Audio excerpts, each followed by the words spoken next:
unit number 3, lesson number 2 of your textbook English for today. And in this lesson, you will find 2 poems. One poem is Dreams by D.H. Lawrence, and another, the second poem is Dreams by Langston Hughes.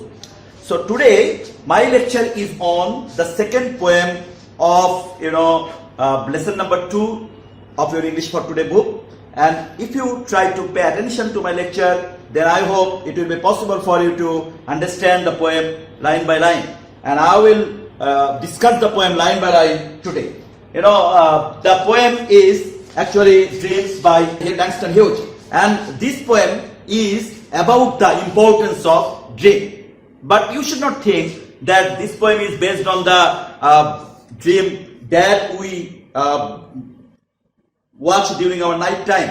Rather, it is the poem on our daydream. এই কবিতাটা কিন্তু আসলে based on not night dream. Rather, it is based on daydream. দুই ধরনের স্বপ্ন আছে, একটি যে রাতের স্বপ্ন আর একটি দিনের স্বপ্ন। কিন্তু এই কবিতাটা কিন্তু রাতের স্বপ্নের উপরে না, এই কবিতাটা হচ্ছে দিনের স্বপ্ন। The dream that we watch during daytime, যে আমরা দিনের বেলা যে স্বপ্নগুলো দেখি এবং সেই স্বপ্নগুলোকে আমাদের পূরণ করার চেষ্টা করি, এবং এই স্বপ্নগুলো আসলে আমাদের আকাঙ্ক্ষা। এই স্বপ্ন মানে কি? আমাদের ডিজায়ার, আমাদের এক্সপেকটেশন, আমাদের উইশ, আমাদের যে এইম ইন লাইফ, আমাদের যে জীবনের যে এইম ইন লাইফ। এবং এই প্রত্যেকটা মানুষই কোনো না কোনো এই নিয়ে পৃথিবীতে আছে। কেউ হয়তো একজন বড় কোনো কর্মকর্তা হতে চায়, কেউ একজন বড় বিজ্ঞানী হতে চায়, সায়েন্টিস্ট হতে চায়, কেউ একজন বড় কোনো ইঞ্জিনিয়ার হতে চায়, একজন বড় ডাক্তার হতে চায়, বড় কোনো টিচার হতে চায়। তো এই যে নানা রকম স্বপ্ন মানুষ দেখে যে কিছু আমি হতে চাই, এবং সেই বিষয়ে কিন্তু ল্যাংস্টন হিউজ এই কবিতাটা লিখেছেন। ছোট্ট একটি কবিতা। এই কবিতাটা যদি আমরা পড়ি তাহলে আমরা দেখবো যে এখানে খুব সুন্দর কিছু কথা বলেছেন। যেমন তিনি প্রথমে বলেছেন, hold fast to dreams, hold fast to dreams, যে স্বপ্নগুলোকে ধরে রাখতে হবে, স্বপ্নগুলোকে আঁকড়ে ধরে রাখতে হবে। যে আমরা যে স্বপ্নগুলো দেখছি এবং সেই স্বপ্নগুলোকে অনেক সময় হয়তো ভাবি যে না, এটা পূরণ হওয়া দরকার হবে না, অতএব এগুলো বাদ দিই, এরকম ভাবা যাবে না। যে আমি যদি কোনো একটা স্বপ্ন দেখেই থাকি তাহলে সেই স্বপ্নটা কিন্তু আমাকে আঁকড়ে ধরতে হবে।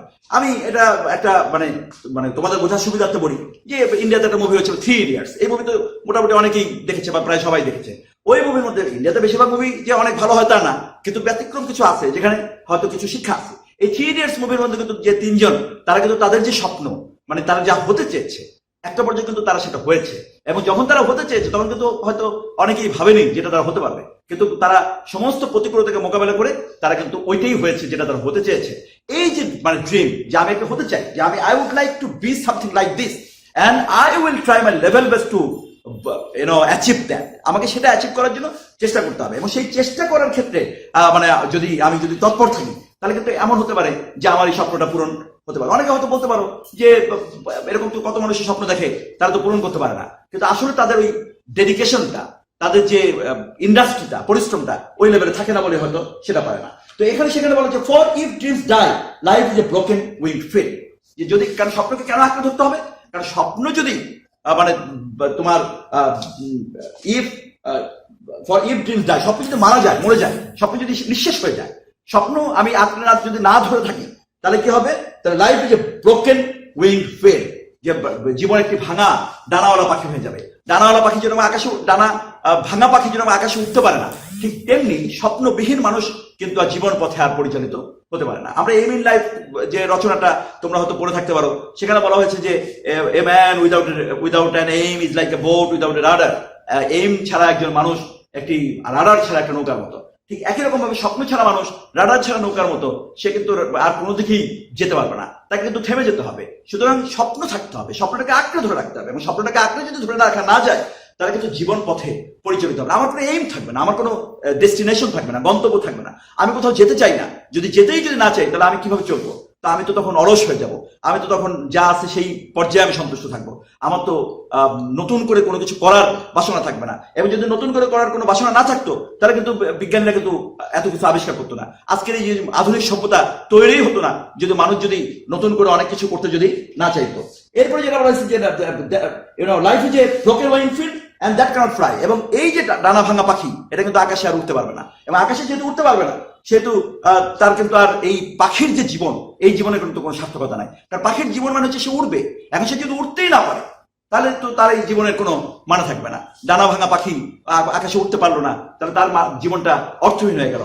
মানুষের জীবন হচ্ছে মানুষও কিন্তু স্বপ্ন দেখবে, এবং মানুষ স্বপ্ন দেখে সে যে অবস্থানে ছিল তার চেয়ে উপরে কোথাও যেতে চাইবে, এবং তার পছন্দনীয় জায়গায় সে বিচরণ করতে চাইবে, এবং তার পছন্দনীয় কাজের মাধ্যমে সেই পৃথিবীতে তার যে অস্তিত্ব, সে অস্তিত্বকে সে ধারণ করবে। এবং সেটি যদি সে করতে না পারে তাহলে কিন্তু এই মানব জীবন কিন্তু ব্যর্থ। পাখির জীবন যেরকম উঠতে না পারার কারণে ব্যর্থ, মানব জীবন কিন্তু স্বপ্ন না দেখার কারণে ব্যর্থ, মানব জীবন কিন্তু কাজ না করার কারণে ব্যর্থ, মানব জীবন কিন্তু তার গন্তব্যে না পৌঁছানোর কারণে ব্যর্থ হয়ে যাবে। So hold fast to dream, এবং সেই কারণে স্বপ্নকে কিন্তু আঁকড়ে ধরে রাখতে হবে, স্বপ্নকে কিন্তু বাঁচিয়ে রাখতে হবে, স্বপ্নকে কিন্তু লালন করতে হবে, স্বপ্নকে কিন্তু এগিয়ে নিয়ে যেতে হবে, স্বপ্নকে কিন্তু থামিয়ে দিলে চলবে না। কারণ ফর হোয়েন ড্রিমস গো, কারণ জীবনে যদি স্বপ্ন যদি চলে যায়, একটা জীবন আছে কিন্তু তার কোনো স্বপ্ন নাই, যদি এমনটা যদি হয়ে যায়, life is a barren field, জীবন হয়ে যাবে একবারে অনুর্বর একটি ভূমির মতো। একটা অনুর্বর ভূমি যেরকম তোমরা জানো যে একটা অনুর্বর ভূমিতে যেরকম কোনো কিছু উৎপাদন করা যায় না, একটা যদি ভূমি যদি ফার্টাইল না হয়, যদি আনফার্টাইল হয়, তাহলে সেখানে কিন্তু আমি যাই লাগাবো সেটা কিন্তু হবে না, এবার সেগুলো কিন্তু নষ্ট হয়ে যাবে। ঠিক তেমনি একটি জীবন যদি স্বপ্নবিহীন জীবন হয় তাহলে সেই জীবন হয়ে যাবে ব্যারেন ফিল্ড, এবং সেখানে কিন্তু যাই আমরা লাগাবো তাহলে কিন্তু কিছুই সেখানে কিন্তু আর বাস্তবায়ন করা যাবে না। তাহলে জীবনকে, স্বপ্নবিহীন জীবনকে এখানে কিন্তু দুটো ভাবে, যে মানে লাইফ উইদাউট ড্রিম, যে জীবন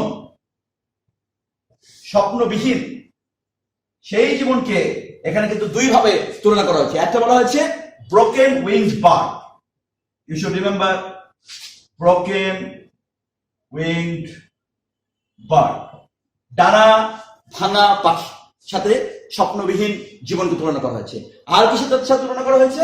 আরেকটা জিনিসের সাথে তুলনা করা হয়েছে, সেটা হচ্ছে ব্যারেন ফিল্ড, আনফার্টাইল ল্যান্ড বা আনফার্টাইল ফিল্ডের সাথে তুলনা করা হয়েছে। Life is a barren field, frozen with snow, এবং সেটা হয়ে যাবে ফ্রোজেন উইথ স্নো, তুষারের দ্বারা আবৃত হয়ে যাবে।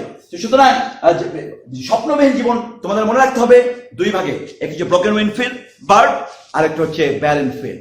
এই জন্য you should try to have your dream, have your dead dream in your expectation, and you should try your level best to fulfill your dream by your hard work, by your well planning, by your hard study, and you should think that as other people can do it, so why will we not be able to do that? অন্যরা যদি এই কাজটা করতে পারে তাহলে আমি কেন পারবো না? অন্য যেরকম দুটো হাত আছে, তার একটি মাথা আছে, তার ব্রেন আছে, এবং তার যে শক্তি সামর্থ্য আছে, আল্লাহ তাআলা আমাকে কিন্তু সেই শক্তি সামর্থ্য এবং যোগ্যতা আমাকে দিয়েছে। অতএব সেই শক্তি সামর্থ্য এবং যোগ্যতাকে ব্যবহার করে আমাদের এই স্বপ্নগুলোকে আঁকড়ে ধরে রেখে স্বপ্নটাকে বাস্তবায়ন করে একজন সার্থক মানুষে পরিণত হওয়ার আপ্রাণ চেষ্টা করার আহ্বানটা এখানে আমাদের এই কবি ল্যাংস্টন হিউজ কিন্তু আমাদেরকে দিচ্ছেন। এবং আমি মনে করি যে তোমাদের এই কবিতা দুটো যেটা এই লেসন 2-তে যে কবিতা দুটো বলা হয়েছে, এই দুটো কবিতা তোমাদেরকে ভালোভাবে মনে রাখতে হবে, এবং তার মাধ্যমে শুধু ইংরেজি পড়ার জন্য নয়, বরঞ্চ জীবনকে পরিচালিত করার জন্য এই কবিতাগুলো যদি তুমি মনে রাখো তাহলে তোমার জীবন পথে অতিক্রম করতে, জীবন পথ পরিচালিত করতে it will be very much effective, successful, and I hope that it will be possible for all of you to be a successful person. Thanks to all of you for your patient hearing to my lecture.